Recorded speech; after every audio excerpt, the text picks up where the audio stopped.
coming in. What was your name? Simone, that's right. S-E-M-O-N-E?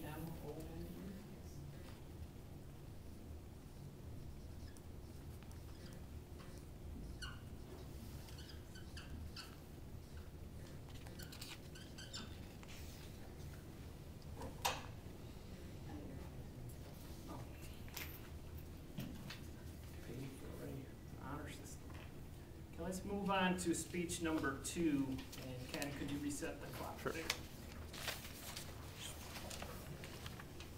The second speech is by one of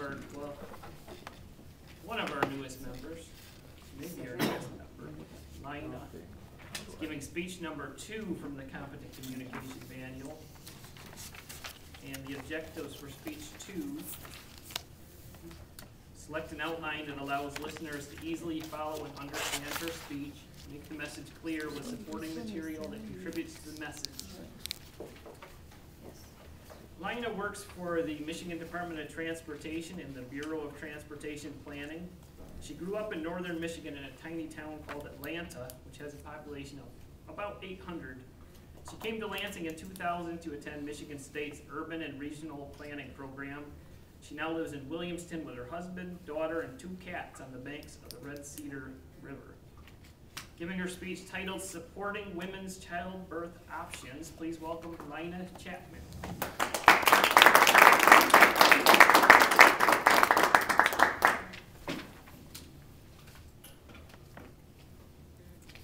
Good afternoon. Thank you, Mr. Toastmaster, fellow Toastmasters, and the many guests that we have today.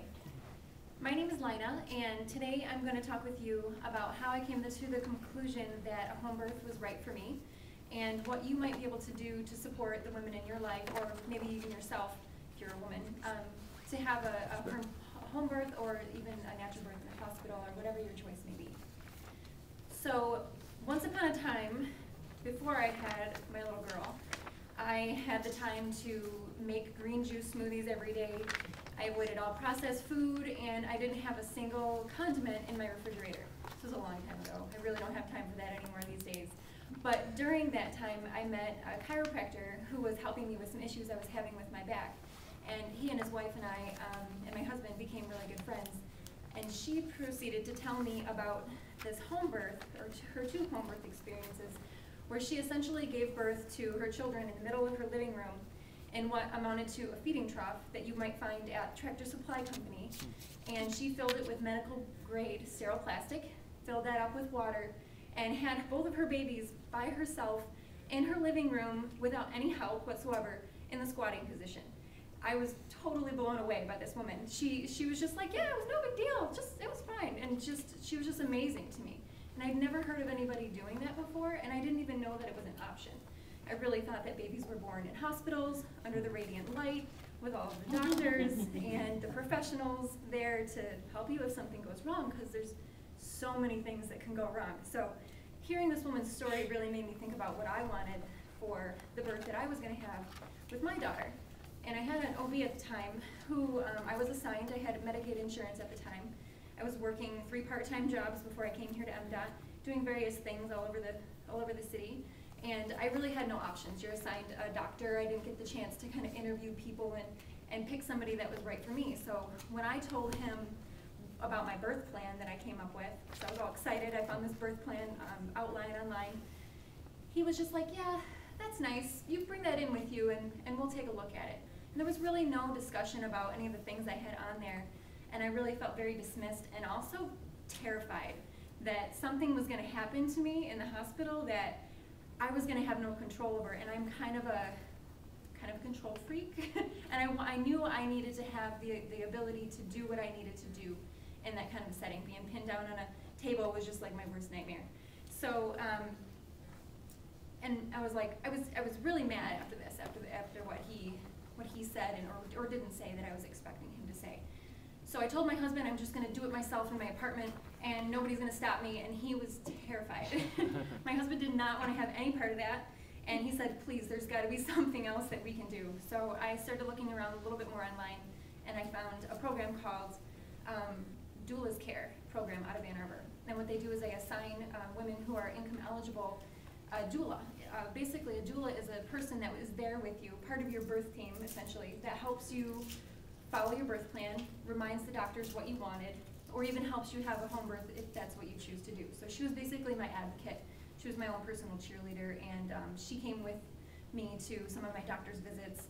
And then also, as we got to talking, we realized that, well, hey, she knew a midwife who might be willing to take me on at such a late stage in the game. So I was about 7 months along by the time all of this was happening, so it was really late.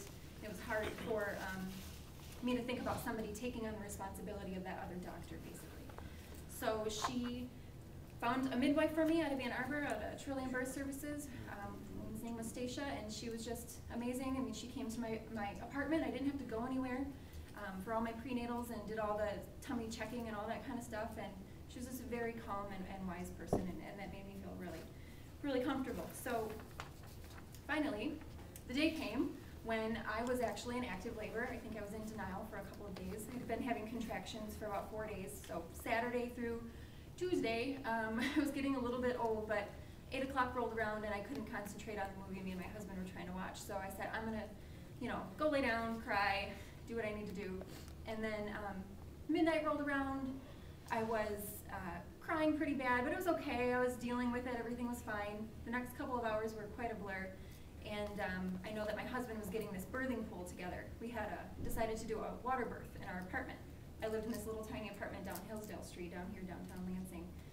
And so we got this big birthing pool. It's kind of like a swimming pool, but every surface of it is inflated. And so he was filling that up, and about 5 o'clock rolled around. I was like, okay, I can't take this anymore. They told me when I can't handle it, I need to call. And so it took my midwife an hour and a half to drive, and my doula about 20 minutes to get there. She helps me remember to breathe. That's all I remember her saying, is just breathe. And my midwife came at 6:25 from what my husband tells me, and my daughter was born at 6:28 a.m. that morning. So I waited way too long. So anyway, but everything happened really well and how I wanted it to. I wanted people to just leave me alone. I knew I needed my space. I knew I needed to be able to move around. And that's what having a doula and a midwife did for me, essentially. So I guess the moral of my story is, if you know somebody who is thinking about having a home birth or even a natural birth in a hospital, the first thing that person might consider doing is finding a doula. There are free programs, like the one I opted for, but you can also hire a doula. And those doulas they're just passionate about birth, and they really just want to help babies be born in the best way possible, no matter what setting that is. So find a doula, and then also look around online for an outline for how to come up with a birth plan, because there are so many things that happen in a hospital setting that you might not be prepared for if you don't look at these lists that are out there. And so you can check and mark the things that you want to have happen. And it was a really good tool for me to use to be prepared for what was going to happen. And then also, in retrospect, when I think about my OB and the fact that he was really dismissive about my intention to have a home birth, I think a lot of it had to do with the fact that birth plans are just that. They're plans. Things happen. We make plans so that our futures can be the way we like them, but sometimes things don't go according to our plans. So the ability to be flexible and to take whatever happens as just the way life is going to be, and that's okay too. I think that is a big thing to think about, and to remind women who are about ready to have babies that everything is going to happen and be okay, as long as you have professionals and a birth team around you that can support you in the decisions that you're making. So if you'd like more information about doulas, you can go to dona.org. It's DONA.org, and there's a ton of information out there on it. So, Mr. Toastmaster?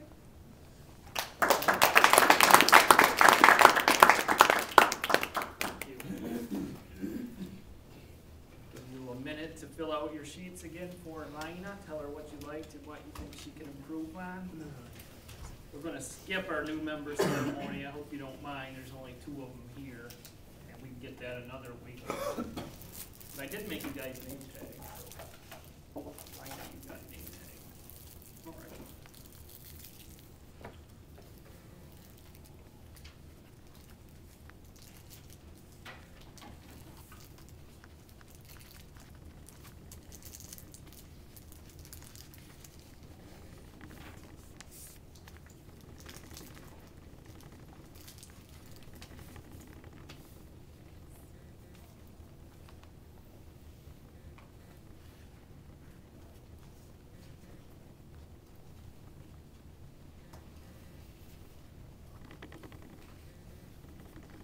next segment is table topics, which is always fun. Thinking on your feet, impromptu speaking.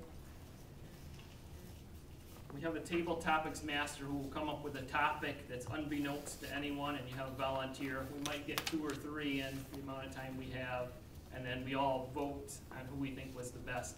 They get 1.5 to 2 minutes to present their answer, and then we can vote, and there's a little piece of paper in front of you.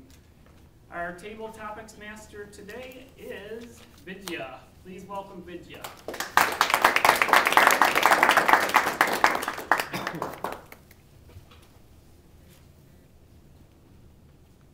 Dear Toastmaster, fellow Toastmasters, and honored guests,